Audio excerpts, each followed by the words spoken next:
케이스를 지금 여러분에게 지금 알려드릴 건데요. 교육 이력 관리하고 교육 이수학점제도의 두 가지에 대한 그 케이스, 실제 제 경험이기도 하고요. 또 권장하는 건데요. 교육 이력 관리 부분에 대한 거는 하여간 연말 기준으로 업데이트 해야 된다.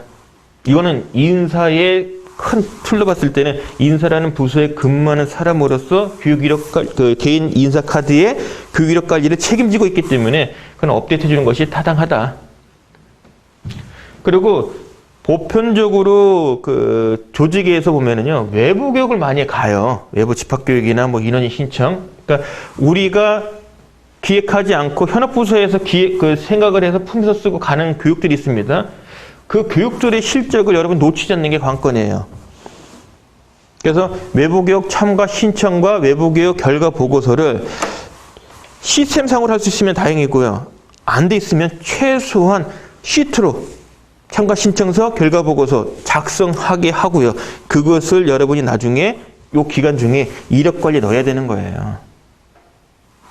그러니까 여러분들 우리 회사의 설문조사와 이력 관리, 외부교육 참가 신청 이와 같은 것들이 전산으로 관리되고 있다. 복 받은 거죠.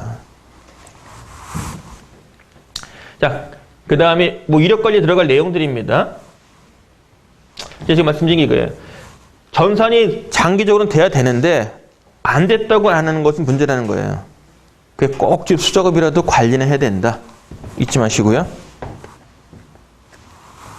교육이수학점제도 요게 공공 부문은요, 공무원, 그 다음에 공기업 등 공공 부문은 제가 그 개인적인 경험인데요. 공무원 같은 경우는 행정자치법인 거예요. 그 나라 법에 따르면 공무원들은 매년 일정한 학점, 일정한 시간을 교육을 받게 돼 있더라고요. 그 법령이에요. 그러니까 당연히 해야 되는 거예요. 근데 이 교육이수학점제도에 대한 거는 관점이 여러 가지일 수 있는데 기본적으로요, 이와 같은 건 제도에 인사에 관련되는 그 범주 내에서 하나의 제도입니다. 따라서 요것에 대한 사규의 교육훈련 규정에 명시가 돼야 됩니다. 자, 여기 이제 그 처음 보는 말이 나왔는데 여러분들 교육훈련 규정이 있어요. 통상적으로 사규가 있으면은 사규에 인사 규정이 꼭 들어가요. 그럼 교육훈련 규정은 인사 규정에 들어가는 게 좋습니까? 별도로 있는 게 좋습니까? 이거 중요한 얘기입니다. 그러니까 여러분 회사, 여러분 조직 한번 생각해 보세요. 여러분의 조직 회사의 교육훈련 규정은 인사 규정에 들어가 있습니까? 별도로 되어 있습니까? 저는 권장하는 거는 별도로 만드십사. 별도로 되어 있어야 나중에 요거에 대한 수정이 쉬워져요. 인사 규정으로 들어가 있으면은 인사 규정에 대한 수정 보완은 쉽지가 않아요. 그래서 그런 그 유연하게 대응하려면 별도로 되어 있는 게 좋다. 그리고 여기 안에 교육 이수학점 제도에 대한 것이 명시가 돼야 된다. 그러니까 집합교육 1시간은 1학점이라는 기준이 있다면, 세워졌다면 그런 내용도 여기 들어가는 얘기입니다. 그러면 혼란스러워요.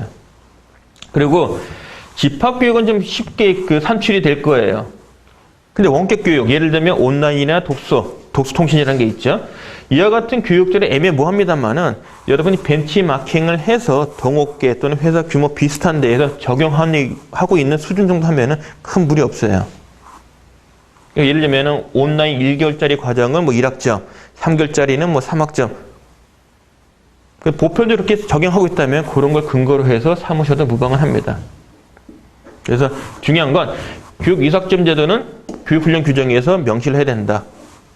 몇 시간일 때 몇 학점, 교육의 형태에 따라서 그 기준이 나와야 된다. 그리고 여러분이 저한테 만약 혹시 질문한다면은 이거 꼭 해야 됩니까? 라고 여쭌다면은 저는 꼭 할 필요는 없다고 봐요. 왜냐하면 안 좋은 측면도 있어요. 어떤 거냐? 학점을 따기 위해서 교육 신청해요. 주로 어떤 교육입니까? 온라인. 클릭. 그런 부작용이 좀 있어요. 또는 따기 쉬운 거, 패스하기 쉬운 거 이렇게 되더라고요. 데이터 해보니까 심한 경우는 평균 제가 경험했던 거는 한 4.5회 정도 나오는데 온라인이 몇몇은 또 10몇 개까지도 나오는 경우가 있더라고요. 그래서 그런 부작용도 없잖아 있다. 그래서 그거는 획일적으로는 하긴 어렵지만은 여러분이 HLD 담당자로서 지금 첫 스타트를 하신다. 근데 기존에 이 제도가 없다. 그럼 굳이 먼저 제안하지는 마십사. 그럼에도 불구하고요. 여러분이 교육 이력 관리를 할 때는 교육 이력 관리할 때는 이 수학점 제도를 설령 여러분이 시행을 안 해더라도 이력 관리 데이터에는 이 교육 과정이 몇 시간이고 몇 학점이라는 부분은 표기돼야 돼요. 이걸 잊지 마세요. 왜냐요? 언제라도 이 제도가 도입될 수 있거든요. 학점에 대한 거는 표기는 해놓는데 필수로 반드시 해야 됩니다는 이렇게 명문할 필요는 없다는 거죠. 회사의 요구가 없으면. 그리고 이력 관리에는 이 학점을 쓸 수 있는 그 항목, 필드값을 만들고 그리고 아예 이 기준에 맞춰가지고 입력을 해두면 좋다.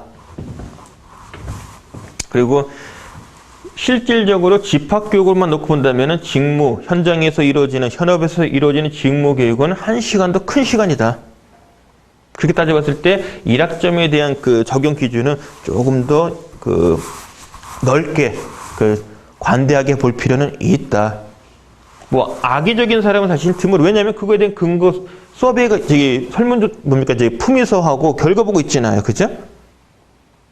허투기 한다면 누가 승인하겠습니까? 돈 들어가는 건데. 그러니까 그런 믿으셔도 괜찮습니다. 그리고 제가 몸담았던 회사의 그 사례만 보더라도 R&D라면은 그 세미나 같은 거 많이 하더라고요. 발표들. 그럴 때 시간이 1시간 넘지도 않아요. 앞서 얘기한 것처럼 뭐 테드도 18분이고 세상 바꾸는 시간 15분. 세리시오 같은 경우는 뭐 8분요. 이런 거 보더라도 충분히 1시간 미만이더라도 학점 목표 달성에는 충분하다. 그런 관대화도 좀 필요하다.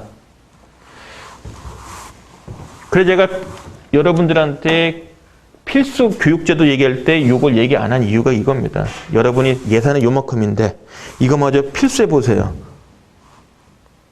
여러분이 알차게 쓸 수 있는 여력이 많이 누수가 되는 현상이 일어납니다. 그래서 필수라고 제가 강조는 안 하는 편이에요. 물론 공공이나 이미 하고 있는 데는 뭐 유지. 그래도 요거만큼은 여러분들 잊지 마시고요. 요거는 규정을 해줘야 된다. 근데 규정은 교육훈련 규정이 인사규정과 분리되는 것이 좋다. 자, 어느새 1년이 다 지나갔습니다. 그래서 제1강부터 제14강, 요 12월까지 끝까지 다 시청하신 분이라면은 벅찼을 겁니다. 또 한편으로는 힘차게 달릴 수도 있고요. 두 가지일 것 같아요. 와, 이게 내일인가? 라고 버거울 수도 있고요. 이거구나. 라고 느끼시는 경우도 있을 거예요. 참, 이 HRD 직무라는 그 속성은 이런 것 같습니다. CEO 입장에서 봤을 땐 큰 유용한 도구예요. 근데 여러분 입장에 봤을 때는 내 몸에 맞지 않는 갑옷일 수도 있어요. 그러니까 뭔가 전쟁에 나가서 큰 공원을 세워주기를 바라는 장수로서 기대를 하는데 그 갑옷이 그 무기가 나한테 버길 수도 있다. 근데 그게 몸에 딱 맞는다면은 엄청난 여러분한테는 기회고 여러분의 그 역량으로 친다면은 여러분 몸값 친다면은 큰 성장이 될 수 있는 좋은 직무다. 그래서 이 직무를 처음 시작한 분, 그리고 제 강의를 처음 들으신 분 입장에 본다면은 벅찰 겁니다. 근데 이와 같은 제 제안을 한번 1년이 아니라 2년, 3년을 한번 해보신다면 제가 말씀드렸던 각 강좌를 통해서 짚어드렸던 그 포인트들, 해야 될 일, 알아야 될 것들, 그 사례들 3년 정도 반복한다면은 여러분이 이제 굳이 저를 떠올리지 않으셔도 머릿속에 연상이 될 겁니다. 자, 그런 날을 좀 기억을 하고요. 각각 올해 HR 담당자에게 강조했던 지식과 스킬, 이걸로 부족하겠죠. 그래서 여러분들 시간적 여유 8주 전에 미리 시간 확보해서 각각의 그 스킬과 지식이 필요할 때 그런 또 전문, 심화되는 과정들이 많으니까요. 그런 것들 찾아서 학습하시기를 권장하겠습니다. 12월에 만났든 아니면 1강부터 만났든 여러분들 모두 다 감사드리고요. 이상으로 저희 강좌 모두 마치도록 하겠습니다. 고맙습니다.